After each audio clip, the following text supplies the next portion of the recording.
Bung Toel versus Shin Taeyong, konflik memanas. Jairo Rightwald tampil di Indonesia. Gabriel Jesus cedera ACL. Arsenal terpukul. Malaysia naturalisasi 7 pemain Eropa.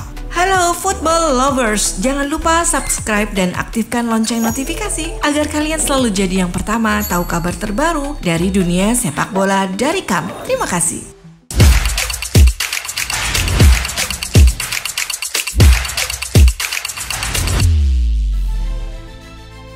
Berita pertama datang dari Arsenal yang mengkonfirmasi kabar buruk Gabriel Jesus mengalami ACL di lutut kirinya. Cedera ini terjadi saat Jesus ditarik keluar dalam laga melawan Manchester United di Piala FA yang akhirnya dimenangkan MU lewat adu penalti. Striker Brasil itu kini dijadwalkan menjalani operasi dalam beberapa hari ke depan. Dalam pernyataan resmi klub, Arsenal menegaskan dukungan penuh mereka untuk pemulihan sang pemain. Meski penampilan Jesus sedang bersinar dengan 6 gol dalam 7 laga terakhir, termasuk hat-trick melawan Crystal Palace, ia kini harus menepi cukup lama. Cedera ini menjadi pukulan besar bagi The Gunners yang tengah berjuang di berbagai kompetisi musim ini. Masih kabar dari sepak bola Inggris, BBC melaporkan bahwa Premier League akhirnya menjadwalkan ulang derby Merseyside antara Everton dan Liverpool yang sempat tertunda akibat badai dara. Laga ini rencana digelar di Goodison Park pada Rabu 12 Februari 2025 pukul 7 malam waktu Inggris. Namun jadwal ini masih tentatif karena berpotensi berbenturan dengan playoff Liga Champions. Jika Liverpool tidak lolos ke 8 besar UCL dan harus memainkan playoff, derby ini kemungkinan besar akan ditinjau ulang. Para penggemar kedua tim kini menunggu kepastian lebih lanjut dari Premier League.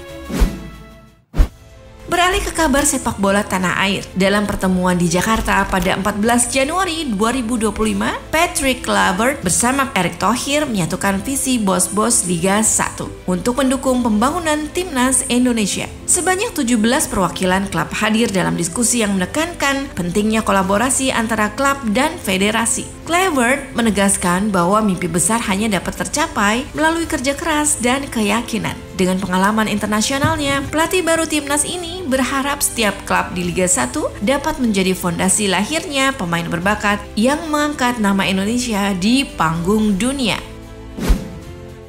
Jairo Rightwald yang tengah diproses untuk naturalisasi ternyata pernah bermain di Indonesia pada 2014 saat tur Ajax Amsterdam. Pemain yang kini memperkuat Royal Antwerp itu tampil melawan Persija Jakarta dan Persib Bandung dalam laga uji coba. Dalam laga melawan Persija di Gelora Bung Karno, Rightwald tampil sebagai starter dan membantu Ajax menang 3-0. 3 hari kemudian, ia tampil sebagai pemain pengganti melawan Persib Jalak Harupat yang berakhir imbang 1-1. Jika proses naturalisasinya selesai, ia berpotensi membela Indonesia dalam kualifikasi Piala Dunia 2026 melawan Australia dan Bahrain.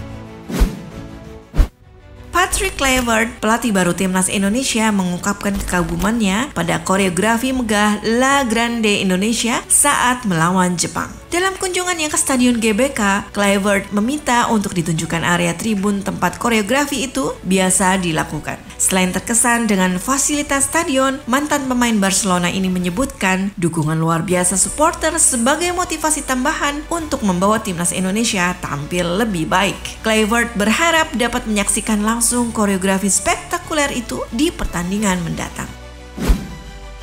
Nottingham Forest terus memanaskan persaingan di papan atas Liga Inggris. Manajer Liverpool Arne Slot mengakui bahwa pasukan Nuno Espirito Santo adalah salah satu rival utama mereka dalam perburuan gelar Premier League musim ini. Duel panas di The City Ground antara Nottingham dan Liverpool berakhir imbang 1-1. Nottingham membuka skor lebih dulu sebelum Diogo Jota menyamakan kedudukan di babak kedua. Menariknya, Nottingham menjadi satu-satunya tim yang berhasil mengalihkan Liverpool di Liga musim ini. Kini Nottingham bertengger di posisi kedua klasemen dengan 41 poin dari 21 laga. Hanya terpaut 6 poin dari Liverpool di puncak. Slot memuji konsistensi Nottingham yang mampu bersaing di laga-laga besar melawan tim seperti Manchester City, Arsenal, dan Manchester United. Mereka sulit dikalahkan, mereka pantas berada di sini, ungkap Slot. Harapan Noah Okafor untuk bergabung dengan RB Leipzig pupus setelah gagal lolos tes medis. AC Milan sebelumnya menyetujui peminjaman Okafor ke Leipzig dengan opsi pembelian senilai 25 juta euro. Namun, cedera yang membutuhkan pemulihan 3-4 pekan membuat Leipzig menarik diri. Leipzig memerlukan pemain yang langsung siap bermain, mengingat mereka hanya memiliki Okafor hingga akhir musim. Alhasil, Okafor kembali ke Milan. Musim ini performanya memang kurang maksimal, hanya mencetak 1 gol dan 2 assist dari 16 penampilan. Batalnya transfer ini juga mempengaruhi rencana Milan mendatangkan Marcus Rashford. Apakah Okafor tetap menjadi bagian dari rencana Stefano Pioli untuk paruh kedua musim? Hanya waktu yang akan menjawab. Sementara itu, dari kabar lainnya, pengamat sepak bola Bung Toel kembali mengundang kontroversi dengan menghina Shin Tae-yong di media sosial. Melalui unggahan di Instagram, Toel mengejek Shin dengan menyebutnya lebih cocok berjualan. Unggahan ini sontak memicu reaksi keras, terutama dari mantan penerjemah Shin Tae-yong JJ yang menegur Toel secara langsung di Instagram. JJ bahkan menyebut akun @bungtoel8 dalam balasannya menunjukkan dukungannya kepada pelatih asal Korea Selatan itu. Aksi Toel menuai kecaman luas dari netizen yang menganggapnya tidak profesional dan melecehkan sosok Shin sebagai pelatih timnas Indonesia.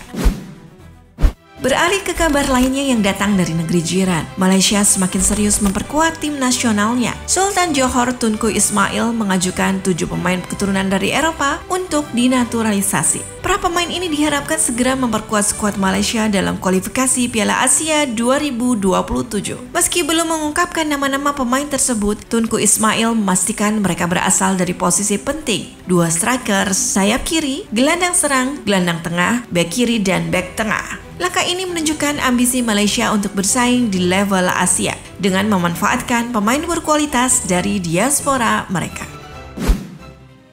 Kabar berikutnya datang dari asisten pelatih baru timnas Indonesia, Alex Pastur, menunjukkan keseriusannya dalam memahami budaya Nusantara. Dalam unggahan Instagramnya @AlexPastur, ia membagikan momen membaca buku klasik Atlas van Indonesia karya H.J. de Graaf. Buku setebal 513 halaman ini menggambarkan sejarah, geografi, dan perkembangan sosial politik Indonesia. Sikap Pastur yang mau mendalami budaya Indonesia mendapat apresiasi dari netizen. Hal ini diharapkan membantu integrasi yang lebih baik dalam tim sekaligus memperkuat hubungan emosionalnya dengan pemain dan masyarakat Indonesia.